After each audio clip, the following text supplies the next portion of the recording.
Right. So there's a couple things that are going to be true about starting a business, and I'll use what I think I know about Christian in this business, right? Being a restaurant, breakfast brunch restaurant, which I'm really excited to go to when I go visit Chico. So shout out to it's called Deja Vu, I believe. Deja vu? Yeah. And Who? and here's the thing: you as a business owner and you Christian, right? You do not have to be the best at everything in that place. To all the people who work with and around Christian, you are hired to be amazing at what you do.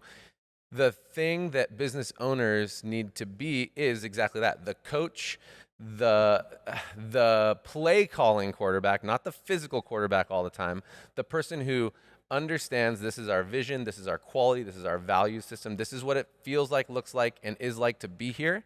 And then all of the people who come alongside that get to own and should theoretically be very excited in playing their part to make this overarching thing, a restaurant or a business, work. And I think that's something that's extremely important for people moving into leadership and or people maybe currently who are business owners who feel this the self-conscious vibe that I've for sure gone through, where you have to be the best in your business at everything or nobody believes the business is worth following. That's not true. Missions and values and direction are what matters, and the clarity around what it needs to be and the problem solving to get there are the things that are the most important for your leaders to be able to lead, along with obviously interpersonal communication skills and feedback and accountability and some of those soft skills that we like to teach at our company. Yeah.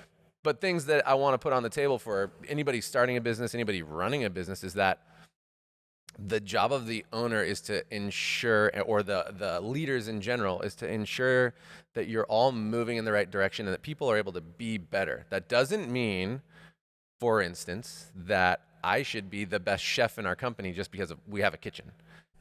At the same time, that shouldn't negate the involvement, the belief, the engagement of our chef because I'm not a better chef than they are. Like it's something that I think is easily in the human mind overlooked, right? Well, you have a circular toxic death loop.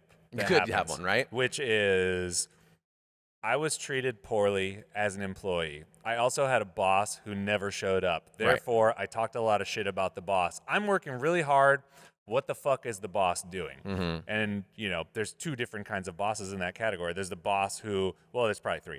There's the boss who really doesn't give a shit, is completely checked out, and has no influence, is not even setting the tone for the company, just complete, like, Right. who knows? He's in the wind. Where the fuck is he? I almost call those, like, in my mind, like the restaurant investor who's like, here's all the money, you guys do the restaurant, but I'm in charge. Then there's the boss who cares but is not sure what they need to do to set the tone. So they're maybe the new boss. They're floundering. They're not really good at connecting the dots.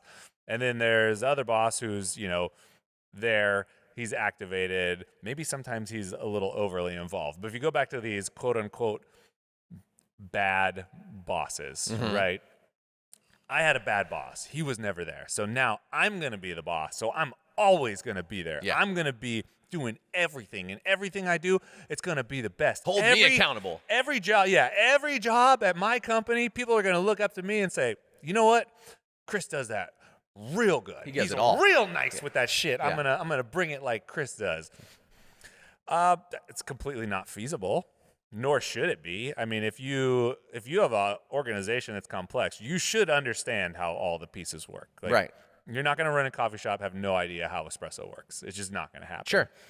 Baseline stuff has to happen. Yeah, baseline stuff. You need to have some working knowledge of the industry that you're going into, or it's going to be really rough, or you better know someone who does really, really well. They better be on your leadership Get your team. back. Yes. Team too.